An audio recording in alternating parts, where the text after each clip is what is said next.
Hello students, welcome back. आज हम आपकी पुस्तक काव्य मंजरी का 7वां पाठ है, जाग तुझको दूर जाना है, जो कि महादेवी वर्मा जी के द्वारा लिखी गई कविता है। हम सबसे पहले महादेवी वर्मा जी के बारे में पढ़ेंगे, उनके जीवन परिचय के बारे में पढ़ेंगे। महादेवी वर्मा का जन्म 26 मार्च सन 1907 को फर्रुखाबाद में एक संभ्रांत कायस्थ परिवार में हुआ।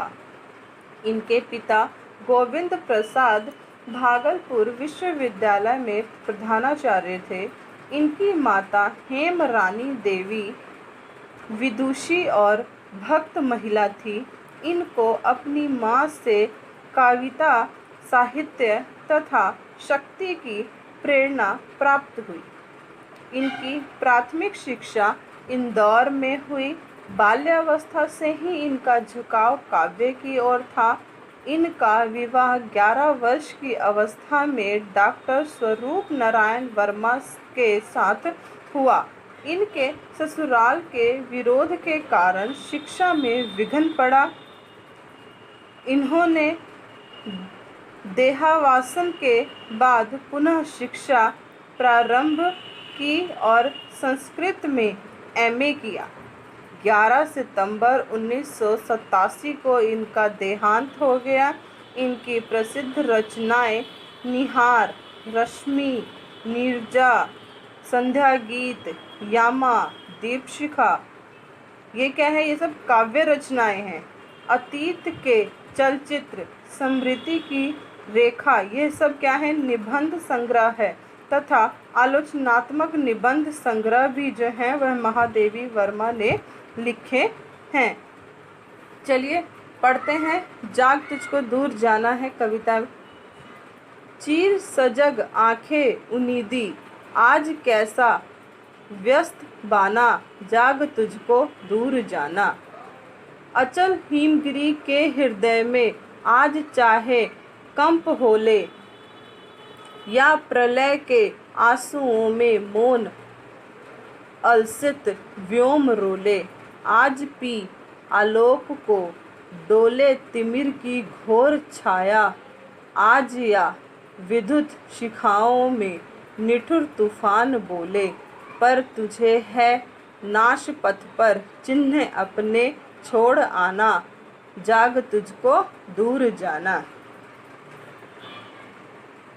कवित्री महादेवी वर्मा कहती हैं कि सदैव जागरूक रहने वाले हे मन।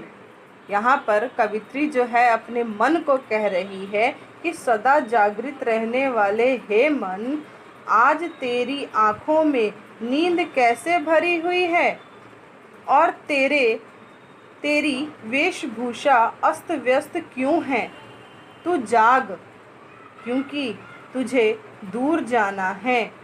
तुझे किसी प्रकार की बाधाओं के कारण रुकना नहीं है। चाहे अचल हिमालय के हृदय में कंपन हो उठे अथवा मौन रहने वाला अलसाया हुआ सा आकाश प्रलय के आंसू बहाकर रो उठे। अर्थात आकाश में छाए बादल जो हैं वह भयंकर वर्षा करने लगे। चाहे अंधकार प्रकाश को पी जाए, चाहे चारों तरफ अंधेरा हो जाए, अथवा बिजली की तरंगों में कठोर तूफान जागकर गर्जन करने लगे, फिर भी तुझे इस विनाश के मार्ग पर अपने निर्माण के यानी अपने पथ के चिन्ह को छोड़ते हुए आना है। अर्थात तुझे इन सभी बाधाओं को हटाकर प्रगति के पथ पर आगे बढ़ना है। अतः हे राहगीर, तू सावधान हो जा, क्योंकि तुझे अभी दूर जाना है। बांध लेंगे क्या तुझे यह मोम के बंधन सजीले, पथ की बाधा बनेंगे तितलियों के पर रंगीले। विश्व का कर्दन भुला देगी मधुप की मधुर गुनगुन, क्या डुबा देंगे तुझे यह फूल के दल ओस गीले। तू ना अपनी छाह को अपने लिए कारा बनाना, जाग तुझको दूर जाना।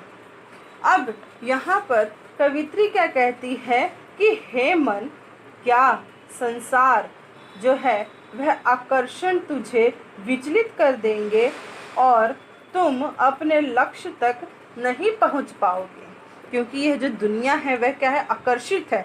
यहाँ पर जो है ऐसी ऐसी चीज़ें हैं जो तुम्हें भटकाना चाहेंगी। इस क्षण भंगुर संसार के आकर्षण बड़े मोहक हैं,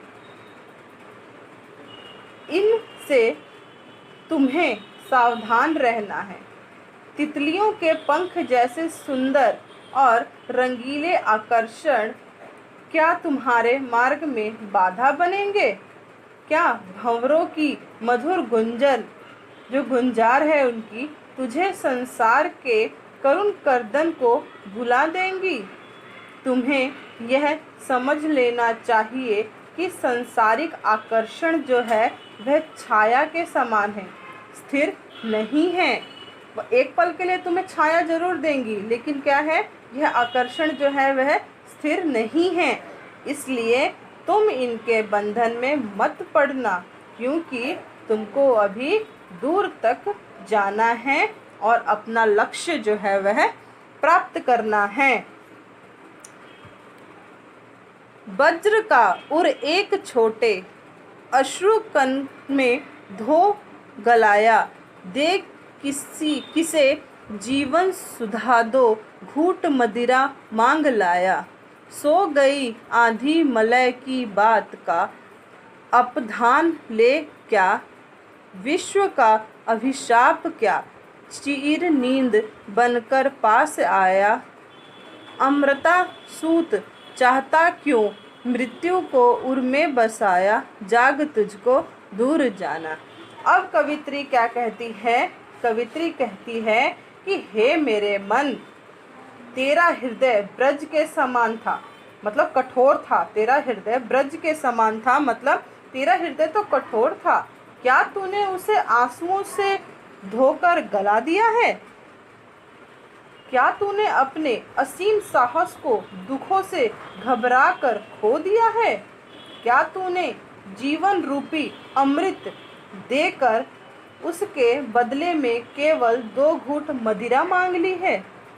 तुम तो इतने कठोर थे। यहाँ पर कवित्री सिर्फ इतना ही कहना चाहती है, हे मेरे मन, तुम इतने कठोर हो के भी इस तरह से क्यों हो गए हो? संसार के झूठे सुखों के लिए अपने अमूल्य जीवन को नष्ट कर दिया है। हे मेरे मन, क्या तुम में उठने वाली उत्साह रूपी आंधी, मोह एवं आलस्य रूपी मलय का तकिया लगाकर सो गए हो? क्या विश्व का अभिशाप आलस्य रूपी नींद के रूप में तुम्हारे पास आ गया है? तात्पर्य यह है कि मन में आलस आ गया है, जिसने उत्साह को जो है वह तुम्हारे समाप्त कर दिया है। हे देवपुत्र, तू अपने हृदय में मृत्यु को क्यों बसाना चाहता है? तू सजग बन, आलस्य को त्याग कर अपने पथ पर आगे बढ़, क्योंकि अभी तुझको दूर जाना है। कह न ठंडी सांस में अब भूल वह जलती कहानी, आग हो उर में तभी दृग में सजेगा आज पानी। हार भी तेरी बनेगी मानानी, जय की पताका राख क्षणिक पतंग की है, उमर दीप की निशानी। है तुझे अंगार शया पर मृदुल कलियां बिछाना, जाग तुझको दूर जाना। अब यहाँ पर कवित्री क्या कहती है? कवित्री कहती है कि साधना का जो मार्ग है वह कष्टों और कठिनाइयों से भरा हुआ है। तुमको आहे भरकर इन कष्टों का वर्णन कर हताश नहीं होना चाहिए, क्योंकि इन कठिनाइयों पर विजय प्राप्त करते हुए ही तो तुम्हें आगे बढ़ना है। आँखों से बहने वाले आंसुओं की महिमा तभी है जब मन में कुछ करने की तीव्र इच्छा की आग हो, तभी उन आंसुओं का भी महत्व है। साधना पर चलते हुए मिली पराजय भी अंत में जय का पताका बनती है। अर्थात साधना के मार्ग के कष्टों को सहने से मन में दृढ़ता, साहस प्राप्त होता है। जैसे पतंगा जलकर भी दीपक की अमर कहानी बन जाता है, वैसे ही जो है तुम्हें भी अपने राह पर जो है आगे बढ़ना है। तुमको अंगारों की शया के समान कष्टकारक साधना पथ पर भी मधुर भावना रूपी कलियां बिछानी हैं। चाहे तुम्हारे रास्ते में कितने भी अंगारे क्यों ना आ जाएं, लेकिन तुम्हें क्या करना है, उन कष्टों को पार करते हुए अपनी साधना पथ पर मधुर भावना, जो अच्छी भावना है तुम्हारी, उसकी कलियां जो हैं वह बिछानी हैं। तभी तुझे लक्ष्य की प्राप्ति होगी। अतः तू आलस्य त्याग कर जाग जा, क्योंकि अभी तुझे दूर जाना है।